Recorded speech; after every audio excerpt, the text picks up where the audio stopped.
my God! Look at my hair! First time ko nga gumamit nitong hair coloring shampoo and sobrang simple lang niyang gamitin. Provided na lahat. May gloves sa bawat sachet, so ready to use na talaga. So ganito siya gamitin. Apply the color shampoo directly sa dry hair, then massage it evenly. Naabutan pa kami ng brownout while waiting.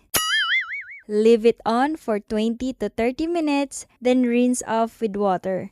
Recommended din gumamit ng conditioner after para added moisturizer sa hair. And finally, towel dry muna, then use blower if needed. And that's it. Ang dali lang, di ba? Oh my God! Look at my hair! Ayan, yung ginamit ko is yung dark brown. Instead na sobrang light yung nandito ko sa baba, sobrang light. So, dinark brown ko siya. Parang naging highlight lang siya sa baba. And look at that! Or,